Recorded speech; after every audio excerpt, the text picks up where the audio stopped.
درود.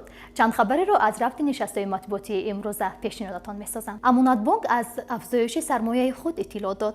علی جان سلیم زاده رئیس کارخانه واحد دولتی بانک امانتگذاری تاجیکستان امانت بانک ضمن نشست خبری گفت که در سال 2023 سرمایه بانک مذکور 860 میلیون سومانی افزایش یافته است که در مقایسه با سال 2022 19.3% زیاد میباشد. در نشست کمیته دین تنظیم عنعنه و جشن و مراسم نزد حکومت کشور گفته شد که در شهر و ناحیه‌های جمهوری از جریان برگزاری معرکه‌ها دوام سال 2023 26204 ریت گذرانیده شده وابسته به نقض قانون جمهوری تاجیکستان درباره تنظیم عنعنه و جشن و مراسم در جمهوری تاجیکستان 826 پرونده ترتیب داده شده است.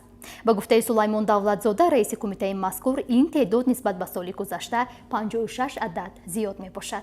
بحرالدین سراج‌الدین زاده دیرکتور اگنتی صادرات نزد حکومت کشور ضمن نشست خبری این نهاد گفت که اگنتی در خارج کشور تأسیس خانه‌های سودای تاجیکستان را راه‌اندازی می‌کند.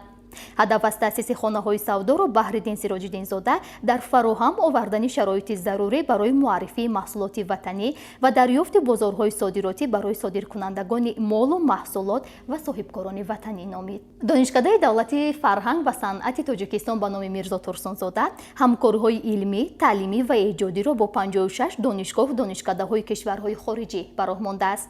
نظامی محی‌الدین زین‌الدین رکتور دانشکده مذکور ضمن نشست مطبوعاتی همچنین بیان نمود که تنها در سال 2023 در این سمت 11 سازشنامه دیگر به امضا رسانیده شده است. در نشست خبری دانشگاه بین‌المللی سیاحی و صاحبکاری تاجیکستان از تأسیس 2 کالج در نزد دانشگاه گفته شد. این کالج ها در شهرهای خوجند و لیوکند با قرار حکومت جمهوری تاجیکستان از 26 ایون سال 2023 تحت رقم 290 از روی اختصاص‌های سمت‌های صنعت، سیاحی و خدمت رسانی تأسیس یافته است. شرح مفصل خبرها را می‌توانید از سامانه ما www.jawanon.tj مطالعه نمایید. خوش باشید.